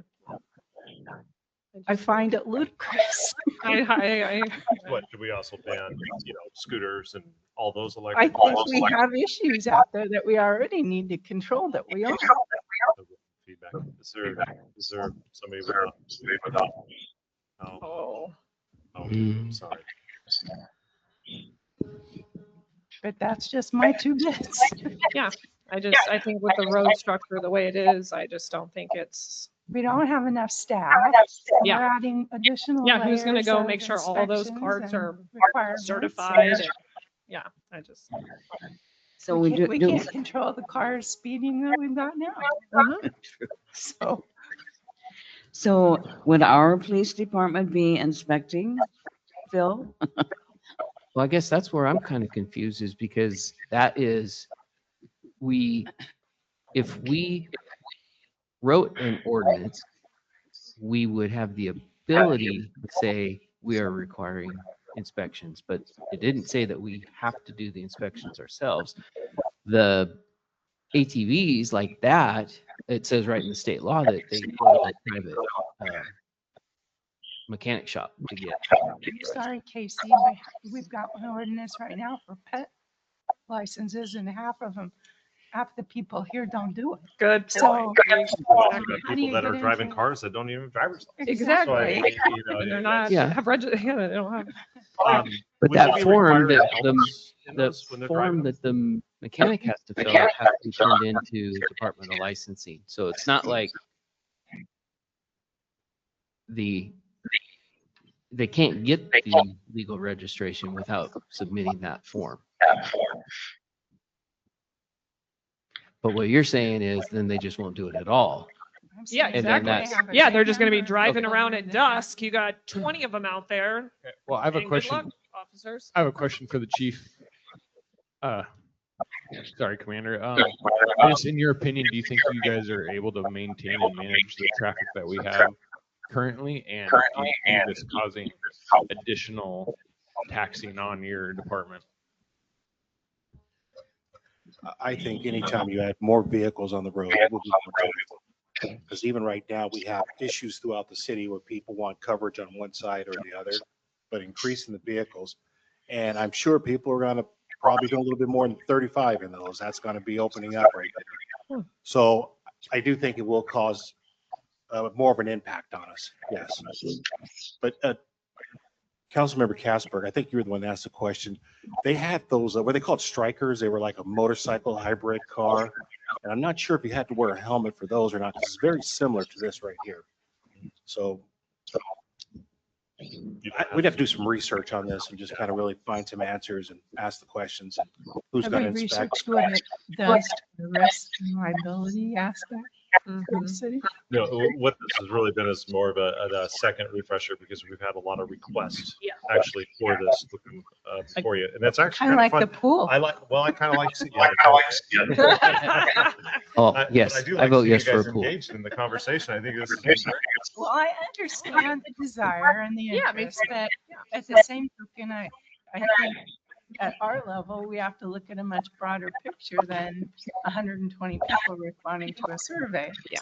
I mean, but who are we to designate what is safe? I mean, a motorcycle adds no protection or, you know, it has. I don't like them either. Let's ban them at the same time. Let's go. My sons know you're not allowed to live in my house and ever own a motorcycle. And you're not going to own a golf cart either. 120 so- people's more than showed up for our open houses. Ask for conversation. Yeah. I think it's a great conversation. Yeah, I like it. And I've been suspiciously quiet because the last time we brought this up a year and a half ago, I had just gotten out of the hospital and was sitting down there in a wheelchair. I do remember that, yeah. And the problem I'm having is I shut the whole discussion down and said, no, we're not going to do this because I almost got killed. Yeah. But now I've had all these people come to me that want this. So now do I listen to the citizens or try to make a decision for citizens? So maybe we get some more clarification on what the taxing information would be on the police department, how it would be licensed, the safety protocols that would have to be put in place, and then maybe each counselor can reach out to the counselors in the other cities that already have it authorized and legalized and talk to them That's a and see good what idea. they say. Check out what the statistics are. Has anybody been in wrecks over in Ridgefield? You know, about Woodland? Has there been anybody killed in those? Right? I mean, there's still research to do and time to look at. There's tons of research out there that people die in these all the time. I don't need to necessarily ask Woodland if they've had a death. I've seen and heard and read many deaths. I will never get in a golf cart, and I'm saying I do not get on. But that's just my choice. I don't choose to Swiss cheese. Add in those layers of opportunities for. But you get on a plane. Yes, I do. I do get on a plane because A yes, plane's you safer take. than a car, so. Yeah. Same layers of Swiss cheese. Well, you all have, yeah, exactly. We all have choices, exactly. But I just try to mitigate them. I don't go on boats. I don't, yeah, but those are my choices. But I just, yeah. It's been a great conversation. So Brian, yeah, we've got a lot still to go, and it's already that time. So Yeah. what I'd like to do at this point is from hearing from what the council thinks, I think we need a little bit more research on that to be brought back to them so that they have better information if they so choose. Does that sound good to you guys? Yeah. Yeah. Okay. Yeah. Perfect. All I'm right. just gonna put it into the new year after I'm gone. Yeah, I don't know. It's hard. Thank you. No, I actually enjoy your opinion on it. I think some of it I think you have validity in some of the safety concerns. I definitely do. So that's why we will instruct them to go out and find some of that information out. All right, Brian, I appreciate your time on that. Thank you for staying up until 10:30 or 11 o'clock at night on your. Sorry, one more thing, and sorry. I guess I didn't fully get my question. For what load you have right now, workload you guys have with traffic control, is it manageable as is?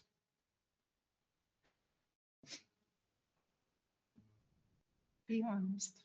You can report back, but Yeah, I would like to look Yeah, into that. absolutely. And report back and say, hey, based upon the numbers we have now and what we're doing, it's to add something additional to it. I'm not saying it probably couldn't be done. We'd have to figure out how to make it manageable and how to be successful with it. Yeah, So absolutely. Thank you. All right, moving All on. right. Mayor's Thank report. you. All right. Thanks again, Brian.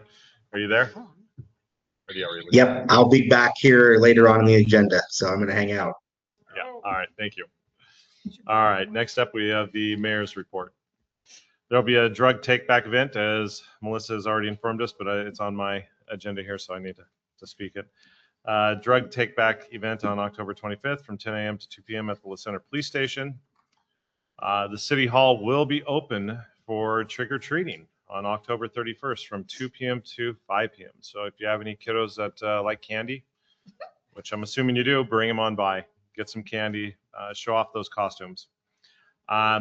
Pink patches for Breast Cancer Awareness Month are available at the La Center Sheriff's Precinct for $10. Must be, yes, thank you, Chief.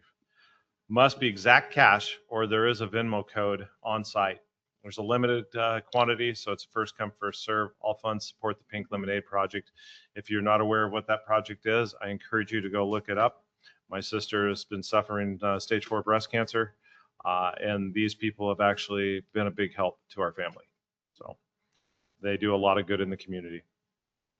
The county has an open house for the AG study, which is the ag study, in Battleground Community Center on Tuesday, October 28th, 5:30 to 7:30. If you have time, please go and take a look at it, speak to them. Can you say that again? It's at the Battleground Community Center, Tuesday, October 28th, 5:30 to 7:30 p.m. And it's for the ag study. It seemed a little bit more biased the last time I was there, so I'd love to have some more opinions there. I would like to thank everyone that came out and met with the delegation from the 20th earlier in the month there at the community center. It was a great event, so I appreciate you guys being there and supporting. I think they did as well, and it turned out great. Did you notice there was no echo in the community center? Yeah, I know. Only when Al was talking. Was that it? Yeah. It was awesome. Tracy and her team did a good job getting that stuff up there. We actually had the AWC District 5 meeting yesterday there at the community center. And again, there was no echo. And now we have a PA system in there. That worked beautifully. So it turned out really well. And the wireless is up and working there. So there's internet and everything. We're actually coming into the new century. Santa house calls, the signups are open. So if you have kids and want us to come by, and this is not a city event, this is a private event put on by a few of us. If you want us to come by with Santa Claus in a fire truck, we hand out candy canes, take pictures with your kids. We ask for a donation for those in need. We appreciate everything you give. We do ask that it is a new item and not a used item. We have 3 to 4 fire trucks with 3 to 4 Santas on an entire crew that does this. Last year, we helped out up to 60 families locally in La Center. It's a lot of fun. I mean, Casey's one of the fire truck drivers. Pete, the superintendent for the school, is one of my Santas. So it just the list goes on, and it's a joy. It's a joy to see the smiles on the kids' faces. Santa's helper. Yes, Santa's helper. Sorry. Thank you. Oh, I was just going to mention that specifically it goes to the Lions Club giving tree. So Part of it, most of it, yeah. Yeah. So that is done here in the city. So, well, and the surrounding areas. Yeah, it's like right outside of the city limits at most, but yes, Councilmember Kasberg is correct. And then the remaining gifts go to Angels on Wheels. So, yeah, it's a good time. Veterans Day, I normally have pins to be handed out. I will have them at the next meeting. So if you're a veteran, please come collect your pin. These are from me personally. They're not from the city. I just like to honor veterans. I think it's our duty to. The flags will be out on the bridge. A member of our community actually brought it to our attention that the flags were actually faded, and Tracy has ordered new ones. So I appreciate that. Thank you, Tracy. And last but not least, at the last meeting, we had a community member bring my children into their narrative about, attending public school here in La Center. I want to make sure that people understand facts and not fiction to sell someone else's ideas of untruth. My wife and I have made a conscious decision before the children were born that our kids would have and some people may like it, some people may not, but our kids have a relationship with God, and therefore they go to a private Christian school. It is not because our school district is hiding anything or doing anything wrong. Our school district here is top notch. It's one of the best in the area, and I want to make sure that the public has that correct information instead of the misinformation that was provided last council meeting. And at no point is it okay to bring someone's children as an example or as a selling point.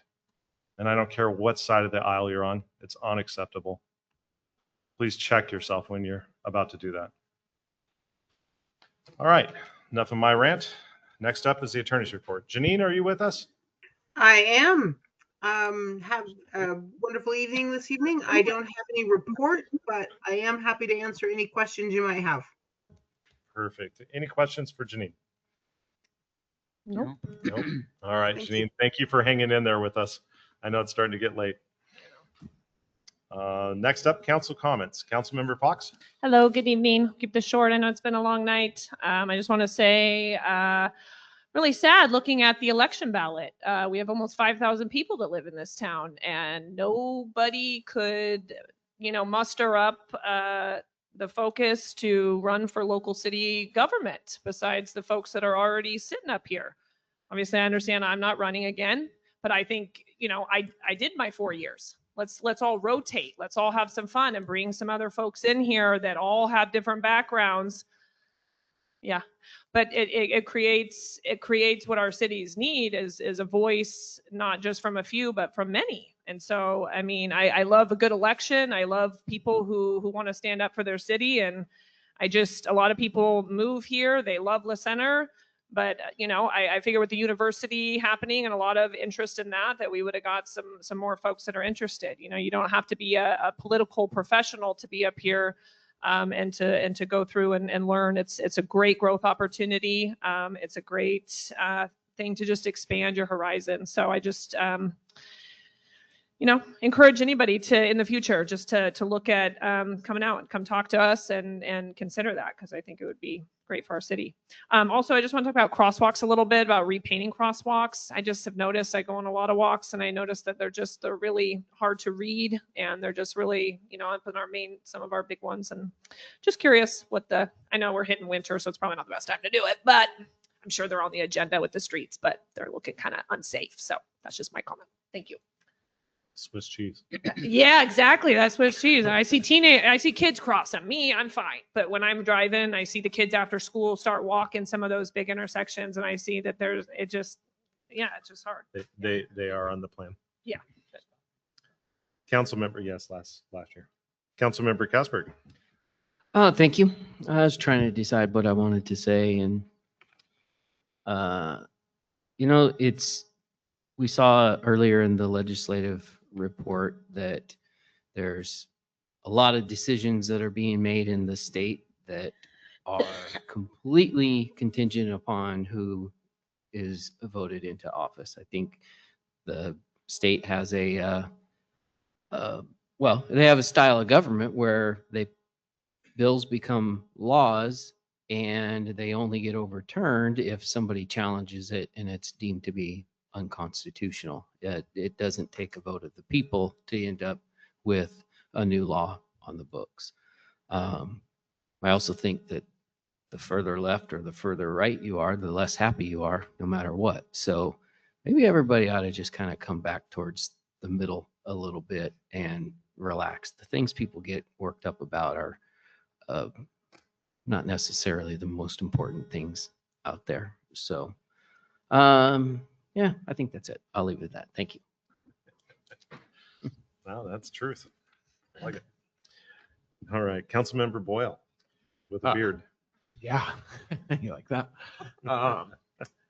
Good evening. One thing I had this morning, actually, around between like 3 and 6 a.m., there was somebody going through my neighborhood, checking door handles. They got into a few vehicles and were able to get a few valuable items out of those vehicles. So just reminder to everybody, be on the lookout, keep your vehicles and your house doors locked, remove your valuables from the vehicle, whatever that may be. And like these Ring cameras there's a lot of footage of these guys, but, I think this guy was wearing a mask or something like that, but pretty close to when everybody was getting up to. So I thought that was quite, I don't know, probably took some sort of courage that I don't know about, but anyways, just a good reminder to lock your vehicles and remove your valuables from them. The other thing I had is we have a little bit of blustery winter weather coming upon us. So just a reminder for everybody to, check your flashlights, make sure you have batteries, bottled water. If you see or observed any down power lines, just stay clear of it, call the utility. They're happy to go check that out and verify that those are, de-energized and can be safe. They'll make sure the situation is safe, but just don't ever mess around with that kind of stuff. And yeah, other than that, that's all I got. Boy, that just reminded me of the that commercial back in the 80s. With the kite? With the kite, what happens when your kite wraps around the power line? Well, I don't remember. Well, you wouldn't know that. You're way too young. Sorry. Yeah, he was just born. And it ends with "I like frogs." That's how it ends. Oh, okay. You can go check it Do out you on leave YouTube. the flag? Do you leave the kite? Just kidding. And Commander, an email was sent to me about what Councilmember Boyle was talking about, and I have forwarded that off to you. All right. So thank you. Yes, and this was reported too. That's why. Yeah. Councilmember Leija. Well, it's good to see everybody here. I woke up with a cold today, but I didn't want to miss the meeting tonight. I'm not. Now you tell us. To kind of add on to a little bit to what Melissa and Casey were saying, though, and about running for office, I just want everybody to vote. And a lot of people just don't vote. They don't think their vote counts. But every vote counts, and it's very, very important. So that's what I'm encouraging. You got your ballots. Some got them on Friday, some got them on Saturday. I did ask my neighbor today if she got hers, and she hadn't. So I told her to call the elections office and get her ballot. So very important to do that. So I'm going to save my voice. Thanks for being here tonight. Wow, that's a short one for you. That was it. Yes, my voice is. Councilmember Cerveny. Just saying welcome everyone, but I don't have anything to add. All right. Thank you. All right. Next up, staff reports. Police staff report. Commander Phil Sample will be presenting. Commander. Mr. Mayor, council members, citizens, thank you very much. Going to our staff reports here, we always go back and we look at our last year's as opposed to this year's calls for service. Looks like we were down a little bit this month here with 109 community initiated, 72 deputy initiated with a total of 181. So that's neither here nor there. I can say on the calls for service, we've been seeing an increase in calls of people in crisis. And it takes a lot of time when you go deal with someone in crisis, even if you get the CARES 21 team to come out to you, it's still a very delicate matter. And so in this last week, we probably had 4 different calls, and they probably all total about a couple hours apiece, just try to get the issue resolved, at least where it's, it's peaceful again. So that takes a lot out of us right there as far as time. Next slide. Total reports right here are 2023 is in blue. There was 28 reports there. The green ones are 23 for 2025, and the other color is 37 for 24. Reports kind of come and go. It's not really significant of us writing a report or taking calls, because sometimes a lot of our report information, it doesn't go into an actual physical report like this. It'll go into notes in the call.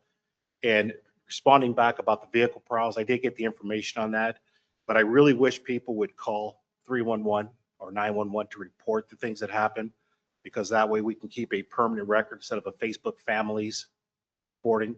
Because they really didn't have a whole lot of information when I saw the Facebook families, and they emailed me the videos for the calls. But if we can show a pattern of routine from a person, we can stack the person with more than just the one vehicle prowl. I think that neighborhood has like a private page of their own. So all of it wasn't posted to the Lasseter families, but yeah, I mean, I can write something in there to encourage people to report. Yeah, Hannah had forwarded over that other page to us, and I was looking for it today and I couldn't find it. So I was kind of going, we're talking about reporting a vehicle prowl, but there's not an official report. We don't have a victim. We don't know where to go to and where to start. So. All right. Commander, did you hear the call this morning that West Days was on off of 149th Street? What was that? Yes. It was basically a guy doing the same thing in that neighborhood. ended up in his Jumped the mom's fence. backyard, Mom's, jumped the yeah. fence, and they got him into custody. taser. So, Wow. yeah. Is he wearing a mask? I don't think he was then, Do but you have any potatoes in his hand? yeah. Might be worth checking the name and the picture of the person. Yeah. If he got a ride from here down to mom's house. Definitely, most definitely. So a couple of our notable calls here, just been a few domestic violence type things. This was informational call, didn't raise to the point of a case or to custody. There was a threats and harassment during the teacher strike. A student decided that they were going to put something on a school-owned computer system and made comments about the teacher striking. It was not very good. It was related to having a gun. And so we found out who the student was. We made contact with the family. The family does not own a gun, it's according to them, but the person will be charged with intimidating a school administrator / teacher. So that's unacceptable to go out there and do that. Malicious mischief, this is somewhat more the crisis we're talking about. This mother called 911 to report her son who has a history of mental health issues, needed to go to the hospital.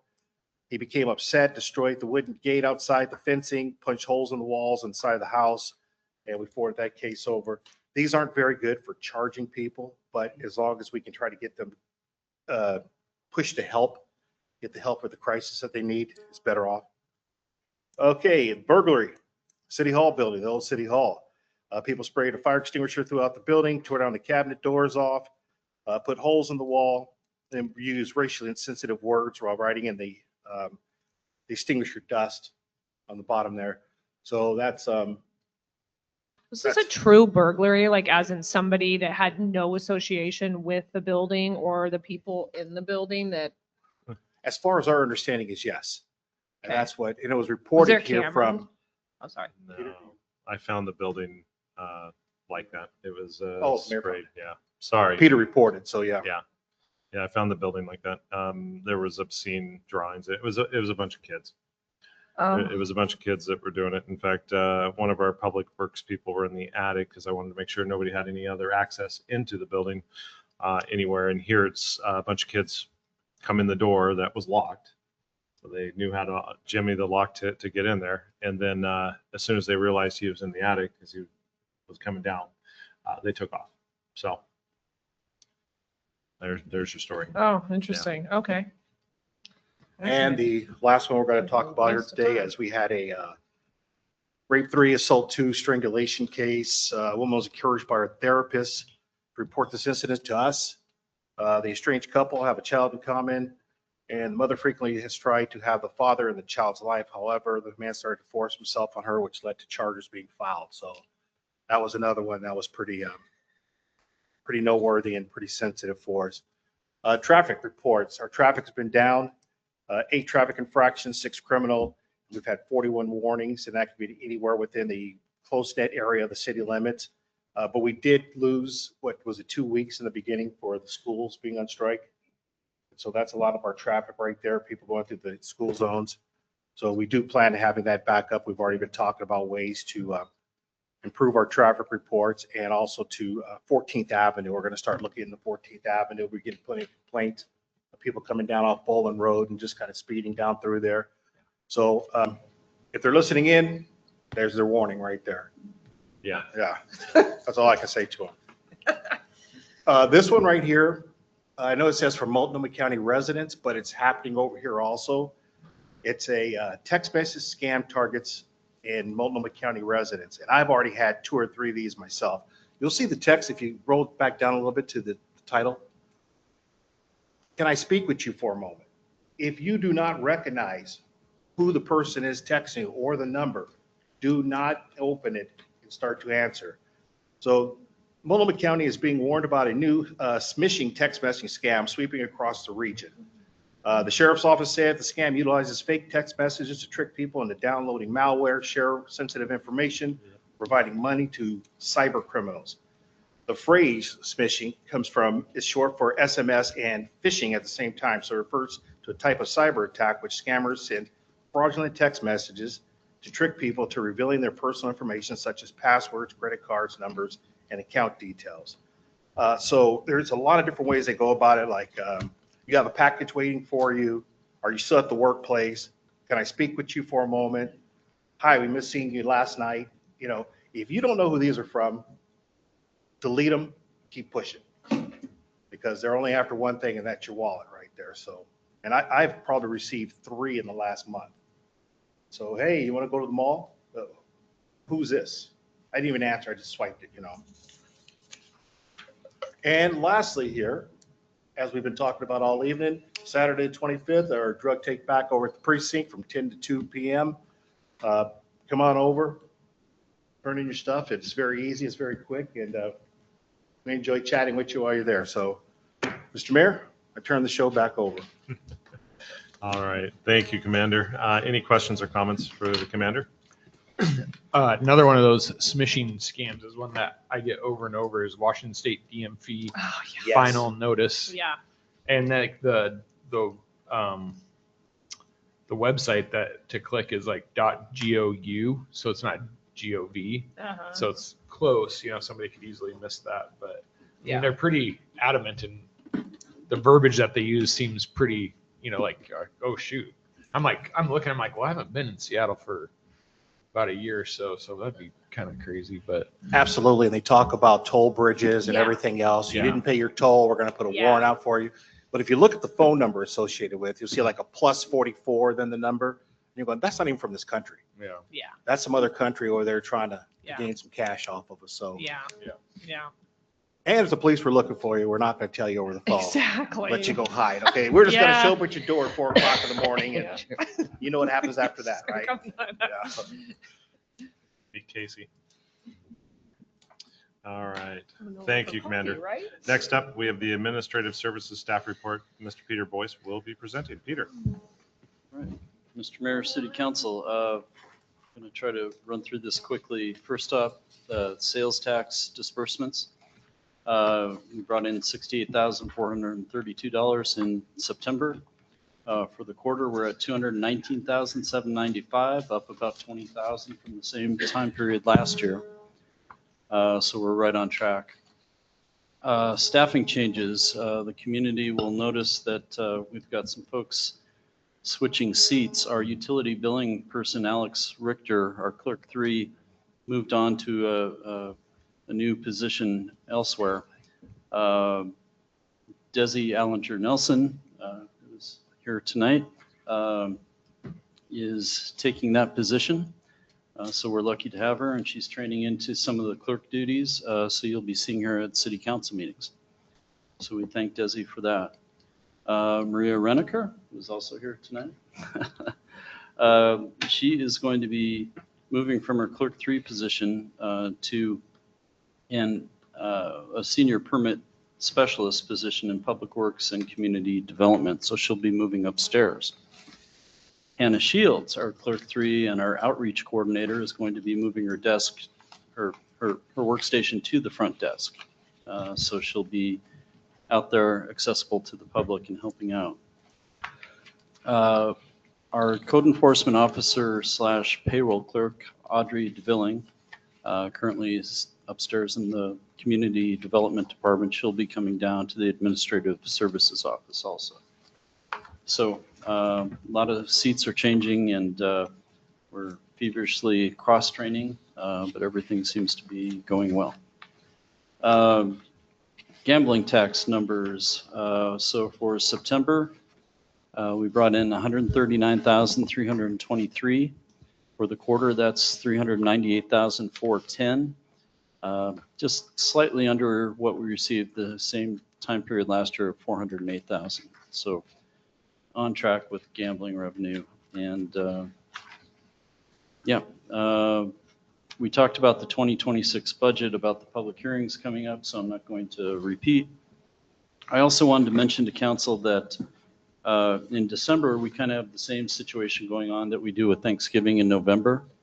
So I'm assuming council may want to have the December 10th meeting and the December 24th meeting moved to December 17th. So will be a mirror of what we're doing in November. You don't want to spend Christmas together here making decisions? Well, we could spend Christmas Eve together. I'll leave that up to council. It's their choice, of course, their meeting. Spiked eggnog is But the I thought best. I'd bring that to your attention so we can get it on the 10th calendar. and the 17th, you said? Would be the 10th and the 17th. Let's have food. Make dinner. Can we If drink we in do it City on Hall Christmas Eve, does the, I don't know the answer to you that have question. to dress up like Santa, right? Like you do for the Santa calls? If Oh, we I'm have big a- enough. I probably No, could, stop. right? Little That's not gray my hair. point. If we were on meeting on Christmas Eve, you gotta wear your Santa outfit. So I wanted to get that on your calendars. Also, at the AWC meeting I attended with the mayor the other day, they mentioned the Center for the AWC Center for Quality Communities Scholarship is now open. So AWC awards 4 $3,000 scholarships to Washington graduating seniors every year. To apply, there's a application that's filled out. If they're local folks here or local kids here, the applications would come to the city, and the city would select one application to send to the AWC state organization. From there, the winners are picked. So to apply, you just need an application and a letter of recommendation. Could be, from someone in city government or at the schools or, significant person in their life.